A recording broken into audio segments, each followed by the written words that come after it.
তো গাইজ, লখনৌ স্টেশনে পৌঁছে যাওয়ার পর যে এক্সাইটমেন্টটা ছিল, মানে যে লেভেলের ছিল, সেটা ক্যামেরায় বলে বোঝানো যাবে না। তো সেই জন্য আমি এখন ইন্ট্রো একটা দিয়ে বলে দিচ্ছি যে দারুণ একটা অনুভূতি ছিল।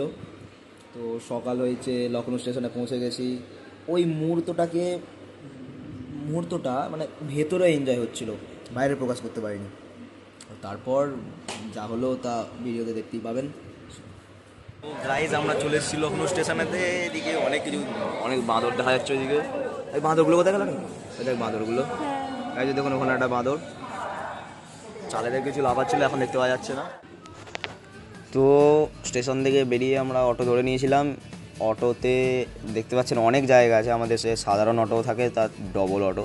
এটা একটা হসপিটাল ছিল, তারপর এটা বাজাজের একটা শোরুম ছিল, আর এখানে একটা সিনেমা হল আসবে আইনক্সের, কিন্তু এটা অনেক বড় এরিয়া নিয়েছিল।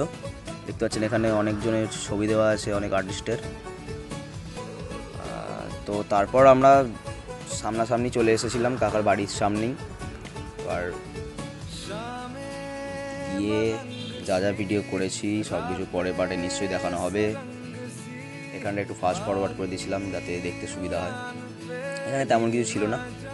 তো আগের কিছু ভিডিওতে আর্মি বিএসআরে দেখিয়েছিলাম, ওগুলো দেখানো যায়নি। এখানে ফাইল কিছু ক্র্যাশ করে গিয়েছিল বলে।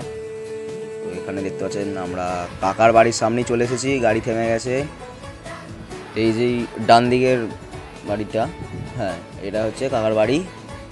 তো প্রথমবার এলাম এখানেতে, মানে আগে যখন এসেছিলাম তখন কাকার পুরনো বাড়িটা ছিল ওদিকে, অন্যদিকে ছিল, সেটা একতলা বাড়ি। এখানে একটা দোতলা বাড়ি ছিল। দেখুন ভাই হাই করে দিল, পরে সে গেটটা খুলবে, গেটটা খুলে দিল।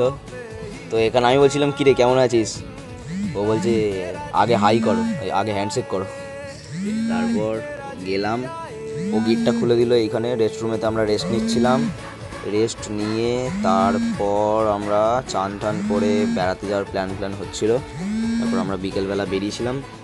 তো সব কিছু পরে পার্টে দেখানো হবে, তার জন্য ওয়েট করুন। এটা ছিল আমার লখনৌ ঘোরার সেকেন্ড পার্ট। এটা পৌঁছে যাওয়ার পর এরপর আমরা কি করেছিলাম পরের পার্টে দেখানো হবে অবশ্যই। ততক্ষণের জন্য বাই।